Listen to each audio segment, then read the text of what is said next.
दर्द सबके एक से हैं, रास्ते सबके अलग अलग। कोई हताश होके बिखर जाता है तो कोई संघर्ष करके निखर जाता है। तो हेलो स्टूडेंट्स, की हाल चाल? सब बढ़िया? आप बढ़िया, हम भी बढ़िया। तो स्टूडेंट, जैसा कि हम जानते हैं कि हमारे छोटे से चैनल के माध्यम से क्लास 10th वाले बच्चों की यूपी बोर्ड की प्रिपरेशन कराई जा रही है, ठीक उसी के लिए मैं लेकर आ चुका हूँ क्लास 10th वाले बच्चों के लिए एक छोटा सा सेशन। इस छोटे से चैनल में छोटे से सेशन के साथ हम शुरुआत करने वाले हैं इंपॉर्टेंट टॉपिक के बारे में क्लास 10th के साइंस से। देखिए स्टूडेंट, हम साइंस में बात करने वाले हैं। क्लास 10th का जो साइंस है, वो साइंस हमने पहले ही बताया कि हमारा जो साइंस यानी विज्ञान है, ये विज्ञान तीन भागों में डिवाइड है। केमिस्ट्री, बायोलॉजी और फिजिक्स। यानी केमिस्ट्री, बायोलॉजी और फिजिक्स यानी रसायन विज्ञान, जीव विज्ञान और भौतिक विज्ञान। तीन पार्ट में हम अपने क्लास 10th के साइंस को हम डिवाइड कर देते हैं, ये हमको पता है। तो हम देखेंगे सब जो तीन पार्ट है, तीनों पार्ट थोड़ा थोड़ा वेटेज सब रखते हैं अपने बोर्ड एग्जाम के लिए, ठीक। तो हम बात करेंगे केमिस्ट्री में। केमिस्ट्री में क्या इंपॉर्टेंट रहने वाला है क्लास 10th के लिए 2025 यानी 2025 के लिए। तो बात करें रसायन विज्ञान यानी केमिस्ट्री का रसायन विज्ञान। मार्कर नहीं चल रहा भैया, मार्कर लाना पड़ेगा, दूसरा व्यवस्था करा रहे हैं, ठीक। तो देखिए मार्कर बहुत है, ठीक है, तो नीले वाले बता रहे हैं। तो देखिए केमिस्ट्री में क्या है, केमिस्ट्री यानी रसायन विज्ञान। रसायन विज्ञान में मोस्ट इंपॉर्टेंट, जैसा कि हमने पहले बताया था, केमिस्ट्री में रिएक्शन, बायोलॉजी में डायग्राम और फिजिक्स के न्यूमेरिकल। केमिस्ट्री के रिएक्शन, बायोलॉजी के डायग्राम और फिजिक्स के न्यूमेरिकल ही साइंस के महत्वपूर्ण ही सब आधार है, ठीक। तो बात करें, देखिए केमिस्ट्री की बात हुई, केमिस्ट्री में हमने बताया ना रिएक्शन क्या है। रिएक्शन, आपको केमिस्ट्री में रिएक्शन का पकड़ करना है, यानी आपको रिएक्शन बनाना आना चाहिए। और रिएक्शन बनाना नहीं आता भैया, ये अभिक्रिया जो लिखे इनको रट डालिए, अब टाइम नहीं है समझने का, ठीक है। अब तैयार करिए, जो नहीं समझ में आ रहा इसको याद कर लीजिए, बस कुछ दिक्कत नहीं, ठीक। अभिक्रिया के प्रकार यानी रिएक्शन बनाना नहीं आता, तो मोस्ट इंपॉर्टेंट रिएक्शन दे रखे, इनको याद कर लीजिए, कुछ नहीं दिक्कत। बात करें अभिक्रिया के प्रकार में, कौन सा क्रिया आपके बोर्ड एग्जाम के लिए मोस्ट इंपॉर्टेंट रहने वाले हैं 2025 के लिए, 2025 के लिए। तो बात करें संयोजन अभिक्रिया, वियोजन अभिक्रिया, विस्थापन अभिक्रिया, द्विविस्थापन अभिक्रिया, उदासीनीकरण, स्टिरीकरण, साबुनीकरण। पहले चैप्टर का संयोजन अभिक्रिया, जिसमें होता क्या है, हाइड्रोजन और ऑक्सीजन मिलकर बना देता है जल, और कार्बन और ऑक्सीजन मिलकर बना देता है CO2 यानी कार्बन डाइऑक्साइड, और इसी तरह नाइट्रोजन और हाइड्रोजन मिलकर बना देता है अमोनिया गैस। सब रिएक्शन है, संयोजन अभिक्रिया के एग्जांपल है, चाहे जो तैयार कर लिए। मोस्ट इंपॉर्टेंट रिएक्शन रहने वाला बोर्ड एग्जाम के लिए आपके लिए संयोजन अभिक्रिया। अगर वियोजन की बात करें, संयोजन का मतलब होता है जुड़ना, यानी संयोजन का मतलब जुड़ना। जब दो या दो से अधिक परमाणु आपस में निश्चित अनुपात में आपस में संयोग करके एकल उत्पाद का निर्माण करते हैं, तो इस प्रकार की क्रिया को संयोजन अभिक्रिया कहते हैं। परिभाषा तैयार कर लीजिएगा, नहीं है तो कॉपी में देख लीजिएगा। संयोजन का ठीक उल्टा, ठीक विपरीत होता है वियोजन अभिक्रिया। वियोजन अभिक्रिया में क्या होता है कि जब कोई एक यौगिक एकल उत्पाद दो या दो से अधिक अपकारकों में टूट जाता है, तो उस क्रिया को वियोजन अभिक्रिया कहते हैं। जैसे जल है, जल को जब गर्म करोगे तो ये हाइड्रोजन और ऑक्सीजन में डिवाइड हो जाएगा, यानी जल क्या है, ये कैसी अभिक्रिया है। जैसे हम देखते हैं H2O को जब गर्म करेंगे तो ये हाइड्रोजन और ऑक्सीजन में डिवाइड होगा, CO2 का, यानी संयोजन का ठीक उल्टा वियोजन, ठीक, संयोजन का ठीक उल्टा वियोजन। उसके बाद बात करें संयोजन के कई नाम है, आपका नाम चेंज करके संयोजन अभिक्रिया पूछा जा सकता है। यानी संयोजन के देखिए हम कई नाम जानते हैं, देखिए क्वेश्चन अच्छे देख लिया। संकलन अभिक्रिया, संकलन अभिक्रिया आपसे पूछा जा सकता है, संयोजन का ही एक दूसरा नाम है। या फिर कहा जा सकता है योगात्मक अभिक्रिया, यानी कोई भी आपको नाम आपके बोर्ड एग्जाम में आ जाए जिसका अर्थ निकले जुड़ना। क्या निकले? जुड़ना, यानी दो उत्पादों को, दो परमाणु को जोड़ा जा रहा है, दो अभिकारकों को, दो परमाणुओं को आपस में जोड़ के एकल उत्पाद बनाया जाए, वही संयोजन अभिक्रिया है। तैयार कर लिया। उसके बाद करें विस्थापन अभिक्रिया। विस्थापन का मतलब अधिक क्रियाशीलता, तो कम अभिक्रियाशील तत्व को उसके जलीय विलयन से विस्थापित कर देता है, वही कहलाता है विस्थापन अभिक्रिया।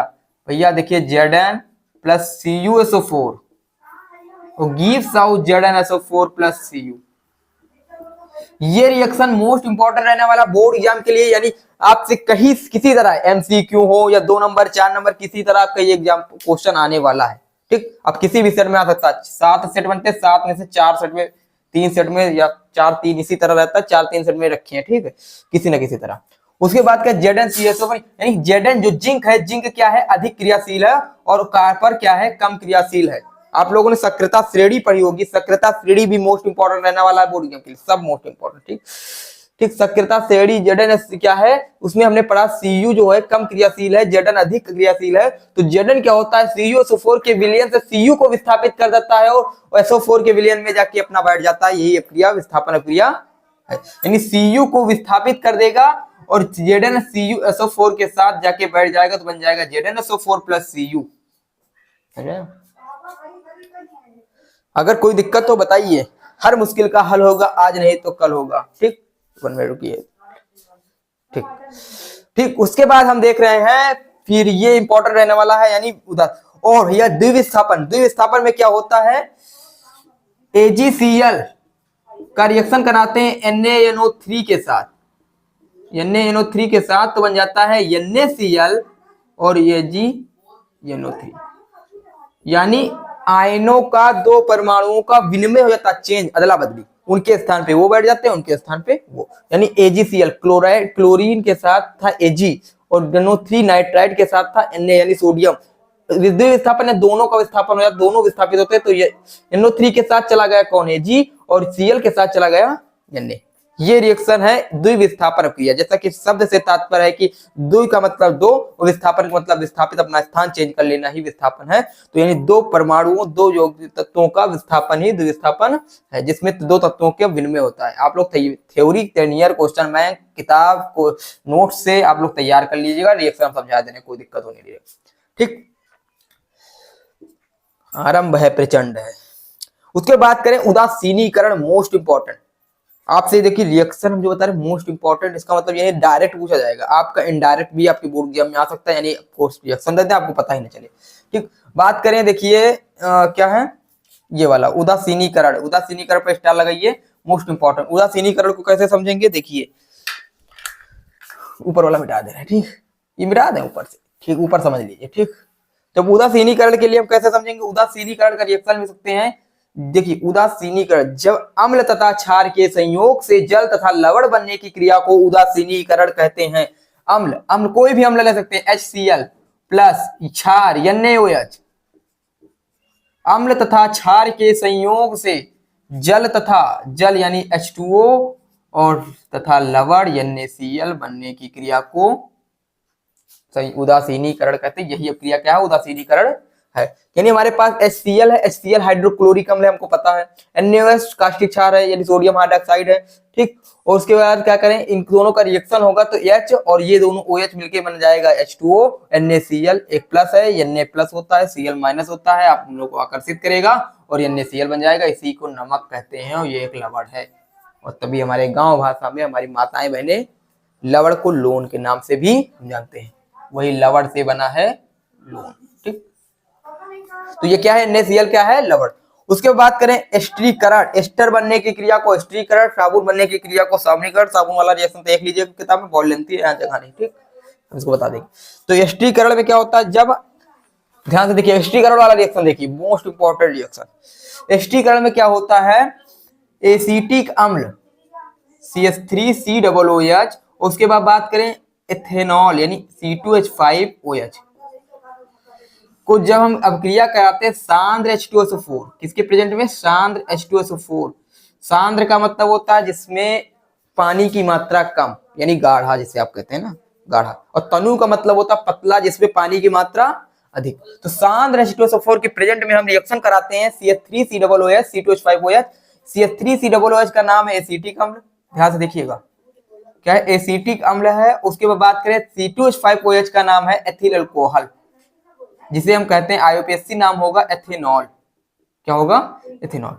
तो यानी एसिटिक अम्ल और एथिल अल्कोहल का रिएक्शन जब कराते हैं तो हमें बनता है एस्टर, और एस्टर ही क्या कहलाता है, एस्टरीकरण। एस्टर बनने की क्रिया को एस्टरीकरण ही कहते हैं। अब देखिए CH3COO, तो यहाँ से CH3COO यहाँ से हमें प्राप्त हो जाएगा, उसके एक H यहाँ से और पीछे वाले OH यानी हमको बन जाएगा H2O C2H5। और एक ट्रिक देख लीजिएगा, मोस्ट इंपॉर्टेंट ट्रिक है कि जब जब सांद्र H2SO4 के साथ प्रेजेंट में रिएक्शन कराई जाएगी तब तब पानी निकलेगा। ठीक, जल हमको हर हालत में अगर आपको बोर्ड एग्जाम में आपको रिएक्शन नहीं आ रहा है तो आप इतना ध्यान जरूर दीजिए, कहीं भी अगर आपको जैसे इस तरह क्वेश्चन आते हैं हम दिखाएंगे कि कैसे प्राप्त करोगे, क्या होता है जब इस तरह क्वेश्चन जब केमिस्ट्री से आते हैं, तो अब वहां क्या करिए, जब जब सांद्र H2SO4 के प्रेजेंट में अगर रिएक्शन कराई जाए तो वहां तो क्या करना है, सिर्फ जल निकाल देना, उसके बाद जो बनना होगा बन जाएगा ऑटोमेटिक। हम क्या कर रहे हैं, यहाँ से पीछे से H एक OH यानी जल के अणु यानी H2O को हम बाहर निकाल रहे हैं। उसके बाद हमारे पास रिएक्शन प्राप्त हो रहा है CH3COO ठीक। मोस्ट इंपॉर्टेंट रिएक्शन रहने वाला ई, देखिए रिएक्शन मोस्ट इंपॉर्टेंट है, फॉर्मेट मोस्ट इंपॉर्टेंट कि आपसे डायरेक्ट स्टिकर नाम से पूछा जा सकता है, आपसे कुछ किसी भी प्रकार से आपके बोर्ड एग्जाम में ये रिएक्शन आने वाला है और आ सकता है। ठीक, MCQ में भी पूछा जा सकता है, थ्योरी में लिखने के लिए पूछा जा सकता है, या फिर कैसे प्राप्त करोगे, क्या होता है जब, इस तरह से भी पूछा जा सकता है इस ये रिएक्शन। ठीक, तो आप लोग इसको मोस्ट इंपॉर्टेंट लगाइए, जो रिएक्शन बता रहे हैं मोस्ट इंपॉर्टेंट टिक लगा के चलिए। ठीक है, उसके बाद करें, देखिए स्टिरीकरण और साबुनीकरण, साबुन बनने की प्रक्रिया को साबुनीकरण कहते हैं। उसका रिएक्शन थोड़ा लेंथी है, जगह नहीं है बोर्ड पे, तो उसको रिएक्शन आप किताब से देख लीजिए, मोस्ट इंपॉर्टेंट रहने वाला साबुनीकरण। ठीक, तो ये कुछ मोस्ट इंपॉर्टेंट रिएक्शन थे आपके बोर्ड एग्जाम के लिए, ठीक, जो आपके क्लास 10th में आने वाले हैं। उसके बाद के बनाने की विधि, अब देखिए केमिस्ट्री में तीन कुछ ही वेटेज है, रिएक्शन मेन भूमिका रखते हैं, और बनाने की विधि में भी रिएक्शन है। तो इनमें देखिए अपक्रिया के प्रकार, ये अपक्रिया तैयार कर लीजिएगा। उसके बाद हम बात करें बनाने की विधि, तो बनाने की विधि में आपको बनाने की विधि रासायनिक समीकरण सहित तैयार करना, दूसरे चैप्टर के हैं और चौथे वाले। ठीक, टोटल 4 चैप्टर है केमिस्ट्री में, कितने 4, और 4 में इतने ही टॉपिक है, ज्यादा टॉपिक नहीं है 4 में। ठीक, जिसमें बात करें विरंजक चूर्ण, कैल्शियम ऑक्सीक्लोराइड विरंजक चूर्ण को तैयार कर लीजिए, मोस्ट इंपॉर्टेंट रहने वाला। दूसरे चैप्टर का जो 6 टॉपिक है उस 6 टॉपिक में विरंजक चूर्ण अपना अलग भूमिका रखते हैं। ठीक है, मोस्ट इंपॉर्टेंट की दृष्टि से। उसके बाद करें plaster of Paris, plaster of Paris जिसे पीओपी के नाम से जानते हैं, पीओपी यानी प्लास्टर ऑफ पेरिस को कैसे प्राप्त करते हैं, बनाने की विधि। तो हम क्या जानते हैं, जिप्सम को 373 केल्विन पे जब गर्म करते हैं तो हमें जाके प्लास्टर का ऑफ पेरिस यानी पीओपी का एक अणु प्राप्त होता है। और जिप्सम का फार्मूला होता है CSO4.2H2O, और प्लास्टर ऑफ पेरिस का फार्मूला होता है CSO4.12H2O।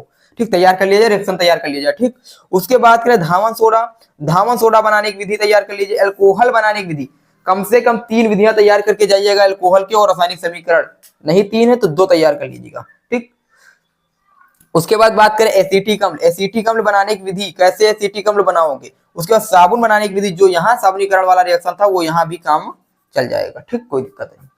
तो ये सारे बनाने की विधि थी, मोस्ट इंपॉर्टेंट बनाने की विधियां थी आपकी बोर्ड एग्जाम में। हाँ, जो बनाने की विधि है तो उनके रासायनिक समीकरण भी देख लीजिएगा, किनको दूसरे अन्य किसी यौगिक के साथ अगर क्रिया कराएंगे तो ये जाके क्या बन जाएगा। ठीक, तो इनको देख लीजिए।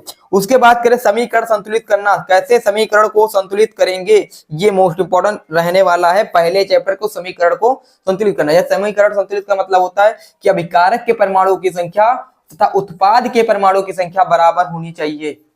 अभिकारक के परमाणु तथा उत्पाद के परमाणु दोनों अगर बराबर है तो रासायनिक अपक्रिया, जो आपका रासायनिक अपक्रिया होगी वो बैलेंस होगा। बैलेंस का मतलब आप लोगों ने तराजू देखा होगा ना, एक तरफ काटा जाता तब कम। ठीक, तो यानी दोनों तरफ को लेकर चलता बराबर, तो वही संतुलित है, संतुलन, दोनों तरफ बराबर से रहे। तो इसी तरह इधर की परमाणु संख्या इधर परमाणु संख्या वही दोनों बराबर है। ठीक, तो उसे ही कहते हैं संतुलित अपक्रिया। IUPAC ने और नामकरण यानी international union of pure of chemistry applied chemistry, international union of pure applied chemistry यानी IUPAC नामकरण तैयार कर लीजिएगा, मोस्ट इंपॉर्टेंट। हाँ, चौथे चैप्टर से ये आता है बहुत ही, क्या होता है जब, कैसे प्राप्त करोगे, इसके क्वेश्चन हम करा देंगे, कुछ नहीं 4-5 गिने चुने क्वेश्चन वही आते हैं। और आप लोग ये रिएक्शन तैयार कर लीजिए, जिससे मिलता जुलता आपके आ जाएगा। ठीक, कोई दिक्कत नहीं, यहाँ क्लास 10 में इतना लेंथी नहीं पूछते। ठीक, तो कैसे प्राप्त करोगे ये सब आपके लिए मोस्ट इंपॉर्टेंट रहने वाला, देख लीजिएगा। उसके बाद बात करें हम बायोलॉजी से यानी जीव विज्ञान से, ये तो केमिस्ट्री का पार्ट है। केमिस्ट्री से आप देख लीजिए, इसमें केमिस्ट्री 20 नंबर के आते हैं पूरे 70 में से, 20 में से इतना ही आपका फंस जाएगा, इसमें से आप लोग और थोड़ा देख लीजिएगा। ठीक, लेकिन इतना तैयार कर लीजिए, मोस्ट इंपॉर्टेंट रहने वाला है।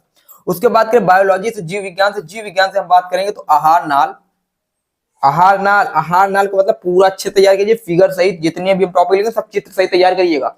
आहार नाल मोस्ट इंपॉर्टेंट यानी मानव पाचन क्रिया, अब कैसे पूछा जा सकता है ये हमको नहीं पता, प्रश्न कैसे भी पूछा जा सकता है। ठीक, आहार नाल।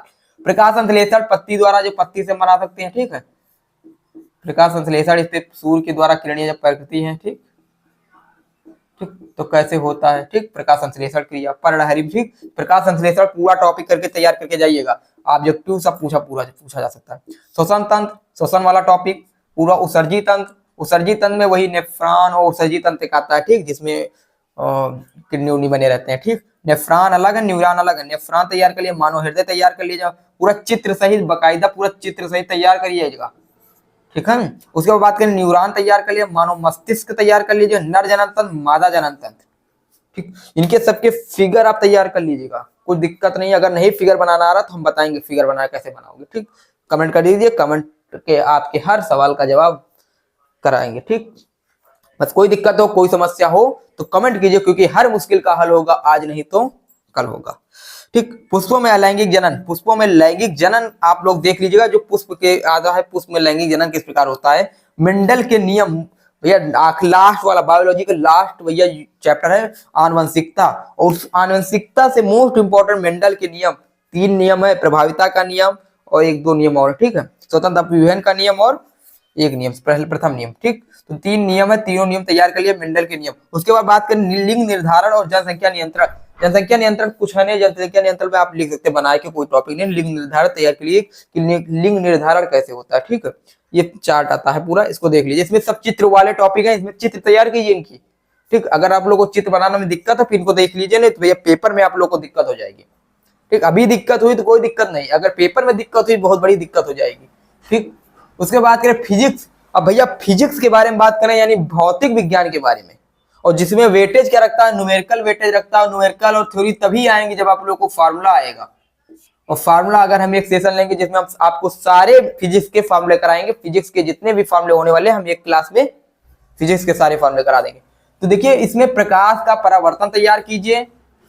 पहले प्रकाश के बारे में देख लीजिए, प्रकाश क्या है। प्रकाश वो होता है जो हमारी आंखों को संवेदित करती है, प्रकाश कहलाती है। नंबर 1, प्रकाश के गुण तैयार कीजिए। प्रकाश 3 × 10⁸ मीटर प्रति सेकंड के चाल से चलती है।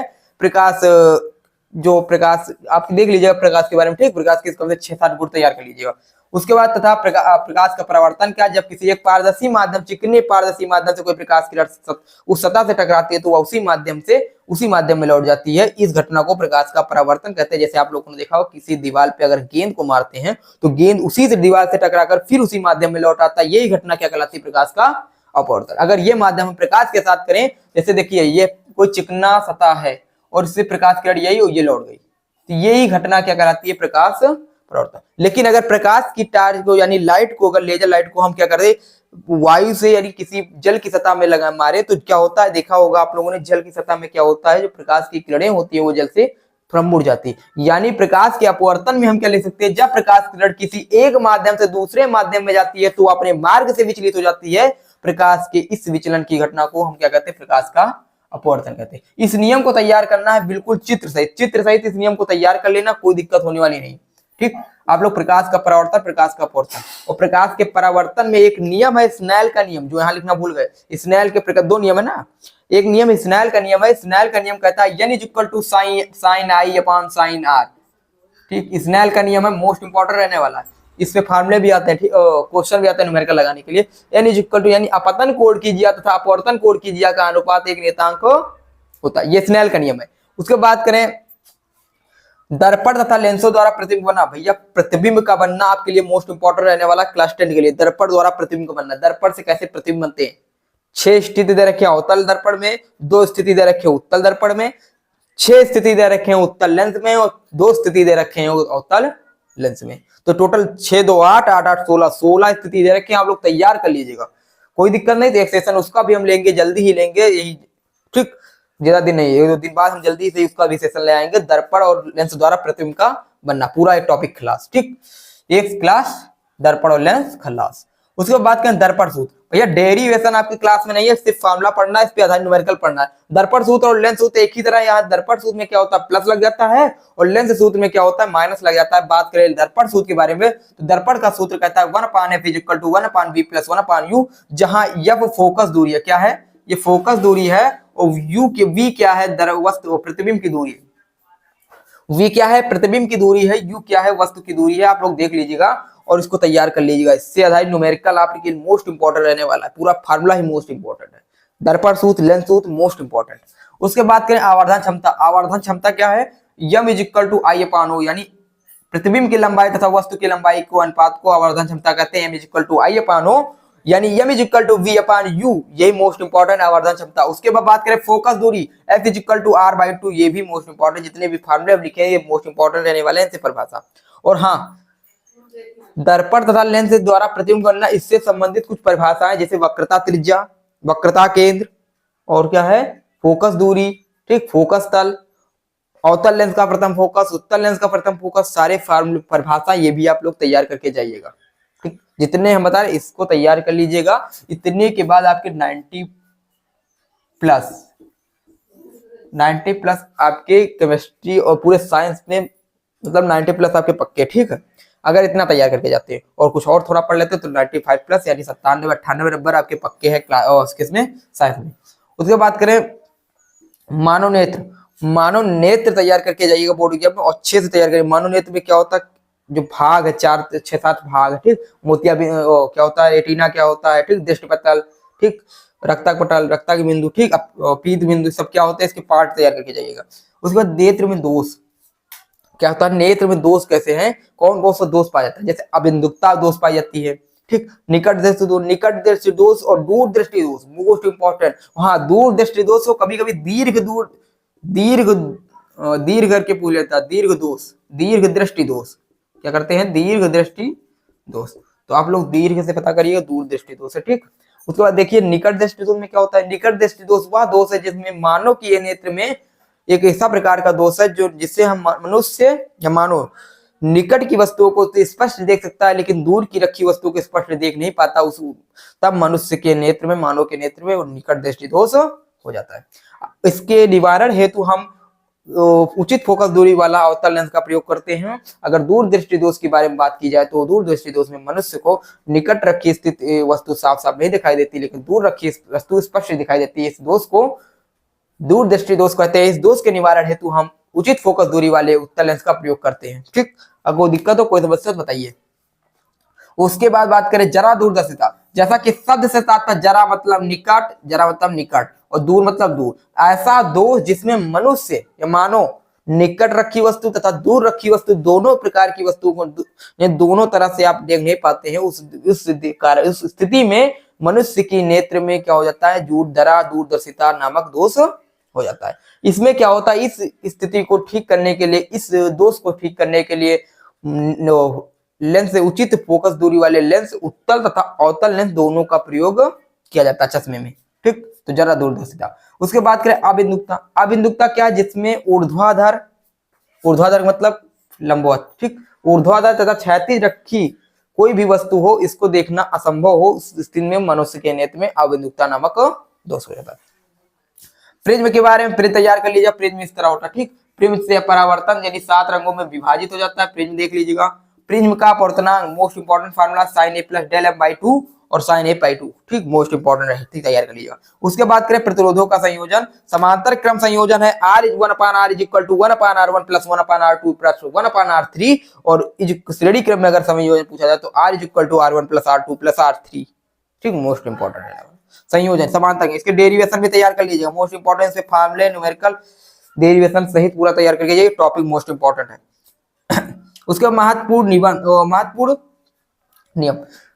नियम रहने वाले हैं जो आपकी बोर्ड एग्जाम के, जैसे फ्लेमिंग के दाएं हाथ का नियम, ठीक। उसके बाद के बाएं हाथ का नियम, फिर मैक्सवेल के दक्षिणावर्ती पेज का नियम आपके बोर्ड एग्जाम के लिए मोस्ट इंपॉर्टेंट है, पहले बता दे रहे हैं ये सब। देखिए भैया कहोगे कितने सर मोस्ट इंपॉर्टेंट, तो केमिस्ट्री 70 नंबर का, ठीक, ये मोस्ट इतना निचोड़ लेकर आए हैं और फिर और इसके अलावा, ठीक है, इतना तैयार कर लीजिए तभी 90 प्लस आपकी केमिस्ट्री और फिजिक्स बायोलॉजी तीनों से मिलाकर के 90 प्लस आपके पक्के हैं, ठीक। अगर अच्छे से लिख के आ रहे हैं तो तैयार करके आ रहे हैं, अगर कुछ तैयार कर रहे हैं तो कुछ में आपको फिर 80 प्लस, ठीक, 80 प्लस आप पक्के रखिए, ठीक। अगर कुछ तैयार करिए, अगर पूरा तैयार उसके अलावा भी अच्छे ध्यान से क्वेश्चन बनाना आ रहा है, या नहीं कि आप मानव हृदय तैयार करके गए तो मानव हृदय उधर टॉपिक चेंज करके आ गया क्वेश्चन, ठीक, मानव हृदय ऑब्जेक्टिव में अगर आप ध्यान से पढ़े नहीं मानव हृदय तो दिक्कत हो जाएगी, ठीक। पूरा टॉपिक तैयार करके जाइए, अच्छे से नहीं आ रहा तब भी लिख के आइए। मैक्सवेल के दक्षिणावर्ती पेज का नियम तैयार कर लीजिए। उसके बाद बात करें F is equal to IBL sin थीटा, इस पे न्यूमेरिकल तैयार कर लीजिए, मतलब न्यूमेरिकल, ठीक। ये फार्मूला बल पे आधारित न्यूमेरिकल IBL यानी फोर्स क्या होता है, I के समानुपाती, चुंबकीय क्षेत्र के समानुपाती, लंबाई के समानुपाती तथा कोण के थीटा के समानुपाती होता है। उसके बाद बात करें जो B होता है यानी B is equal to mu naught I upon 2 pi r, ये वाला फार्मूला तैयार कर लीजिएगा, मोस्ट इंपॉर्टेंट रहने वाले आपके बोर्ड एग्जाम के लिए। तो इसने सारे जो टॉपिक थे क्लास 10 वाले बच्चों के लिए, साइंस के मोस्ट इंपॉर्टेंट टॉपिक रहने वाले थे क्लास 10 के लिए, तो ये सारे टॉपिक तैयार करके जाइएगा, मोस्ट इंपॉर्टेंट रहने वाले हैं, ठीक है। अगर कोई दिक्कत हो, कोई समस्या हो तो बताइए, कमेंट बॉक्स में कमेंट कीजिए, हर मुश्किल का हल होगा आज नहीं तो कल होगा, ठीक। लेकिन आज ही होगा, कल के लिए नहीं छोड़िए कि काल करे सो आज कर, आज करे सो अब, ठीक। तो फिर उसके बाद बताने वाले हैं, हाँ, तो जो बच्चे नए हैं वो बच्चे चैनल को सब्सक्राइब कर दें और वीडियो को लाइक कर दें, ठीक। और बेल आइकन को दबा दें जो बच्चे अभी तक सब्सक्राइब करें, और जो बच्चे नहीं सब्सक्राइब करें हैं सब्सक्राइब करें, और हाँ, वीडियो को आगे शेयर करें, ठीक। तो फिर मिलते हैं अगले वीडियो के साथ, अगले सेशन के साथ। जय हिंद, जय भारत। कोई दिक्कत हो तो कमेंट बॉक्स में कमेंट कीजिए।